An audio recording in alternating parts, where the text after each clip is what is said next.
हमारा अगला विषय है बदलता हुआ देहात, जनता में राजा की छवि। जो जनता थी वो राजाओं के बारे में क्या सोचती थी, यह तो स्पष्ट है कि अभिलेखों में इसके जवाब नहीं मिलते, क्योंकि साधारण जनता के जो विचार थे वो राजाओं द्वारा अपने अभिलेखों में शामिल नहीं किए गए। राजाओं के जो आदेश थे वही अभिलेखों में मिलते हैं या उनके द्वारा किए जाने वाले कार्य मिलते हैं, परंतु इतिहासकारों के द्वारा ऐसे कई प्रयास किए गए जिससे कि ये पता लगा जा सके कि जनता जो है वो राजा के बारे में क्या सोचती थी। इसलिए जातक और पंचतंत्र जैसे जो ग्रंथ थे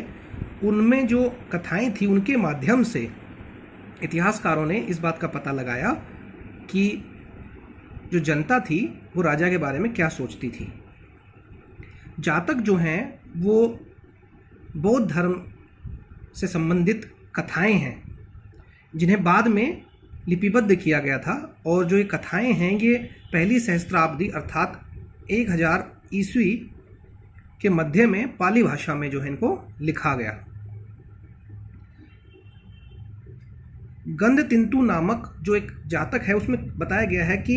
किस प्रकार एक कुटिल जो राजा था उससे जनता जो है वो दुखी रहती थी, और इन लोगों में वृद्ध महिलाएं, पुरुष, किसान, पशुपालक, ग्रामीण बालक और यहाँ तक जानवर भी शामिल हैं। एक रात जब राजा जो है वो जनता के बीच वेश बदलकर यह पता करने के लिए पहुंचा कि लोग इस बारे में क्या सोचते हैं, तो लोगों ने राजा को भला बुरा कहा, और उन्होंने ये भी कहा कि जैसे रात में डकैत उन पर हमला करते हैं तो दिन में कर इकट्ठा करके राजा जो है उसी प्रकार का व्यवहार उन लोगों के साथ कर रहा है। और ऐसी परिस्थिति से बचने के लिए लोग जो है वो अपने अपने गांव छोड़कर जंगल में भाग जाते थे ताकि उन्हें कर जो है वो ना चुकाना पड़े। तो इस प्रकार इस कथा से स्पष्ट है कि राजा और प्रजा के जो संबंध थे वो अधिकतर तनावपूर्ण रहते थे, क्योंकि जो शासक थे उनको अपना राजकोष भरने के लिए कर की आवश्यकता पड़ती थी, और किसान जो थे वो इस कर की पूर्ति करते करते जो है मर जाते थे। इस जातक से यह भी पता लगता है कि कर से बचने के लिए जो किसान थे वो जंगलों की तरफ भाग जाते थे, लेकिन ऐसा नहीं कि सभी जो शासक थे वो ऐसे थे। सुदर्शन झील जो कि गिरनार प्रदेश गुजरात में है, वहाँ पर एक पाषाण अभिलेख मिला है जिससे यह पता लगता है कि यह शक शासक रुद्रदमन जो है उन्होंने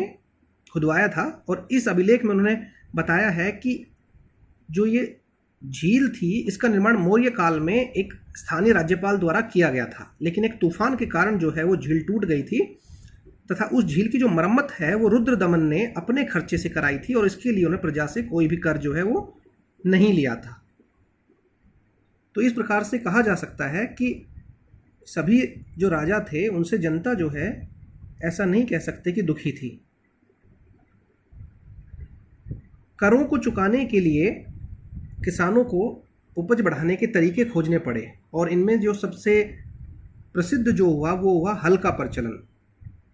6ठी शताब्दी ईसा पूर्व से ही, यानी कि ईसा के जन्म से 600 साल पहले से ही गंगा और कावेरी की जो घाटियां हैं उन क्षेत्रों में हल का जो प्रचलन है वो आरंभ हो गया था। जिन क्षेत्रों में भारी वर्षा होती थी वहां लोहे के फाल वाले हलों के माध्यम से भूमि की जुताई की जाने लगी, लेकिन फिर भी ज़्यादातर जगहें जो थे वो लकड़ी के फाल ही हल में इस्तेमाल किए जाते थे। इसके अलावा ऐसे स्थान जो कि पर्वतीय थे या पठारी थे उन स्थानों पर खेती के लिए कुदाल का प्रयोग किया जाता था, क्योंकि हल का जो फाल है वो टूट जाता था, इसलिए कुदाल जिसका प्रयोग आजकल सड़कों को तोड़ने के लिए या फर्श वगैरह उखाड़ने के लिए किया जाता है उसका प्रयोग जो है वो किया जाता था। उपज बढ़ाने के लिए एक और तरीका था सिंचाई के लिए कुओं, तालाबों तथा नहरों का जो है प्रयोग किया जाता था, और व्यक्तिगत लोग और कई बार कुछ समुदाय मिलकर भी सिंचाई के साधन जो है वो निर्मित करते थे, और इन तालाबों, कुओं और नहरों का निर्माण करने वाले लोग जो थे वो संभवतः राजा और प्रभावशाली लोग ही होते थे, और इसके अलावा वो अभिलेखों के अंदर जो है इसका वर्णन भी करवाते थे कि इनका निर्माण जो है वो हमारे द्वारा करवाया गया है। जैसा कि आजकल हम पाते हैं कि कुछ मंदिरों में या इसके अलावा जो पानी पीने की प्याऊ होती है उनके ऊपर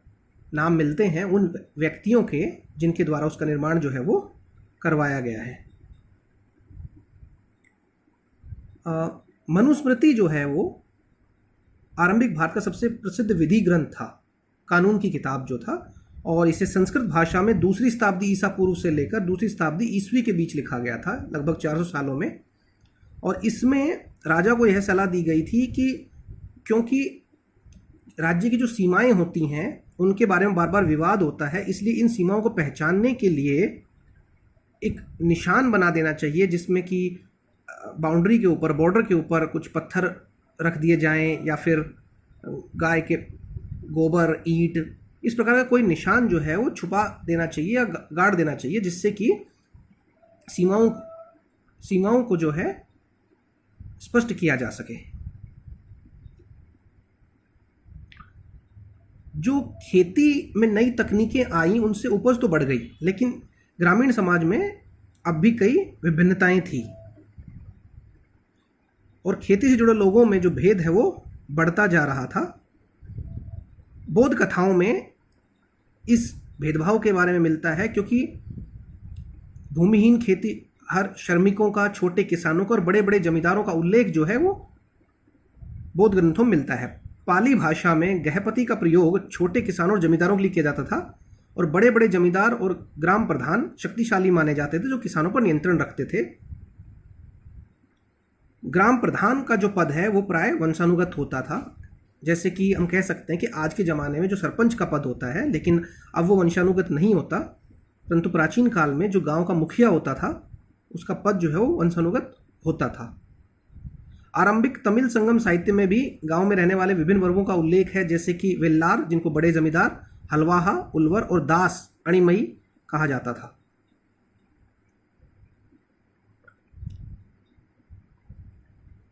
संभव है कि वर्गों की यह विभिन्नता जो है वो भूमि के स्वामित्व, श्रम और नई प्रौद्योगिकी के उपयोग पर आधारित थी। ऐसी परिस्थिति में भूमि का स्वामित्व महत्वपूर्ण हो गया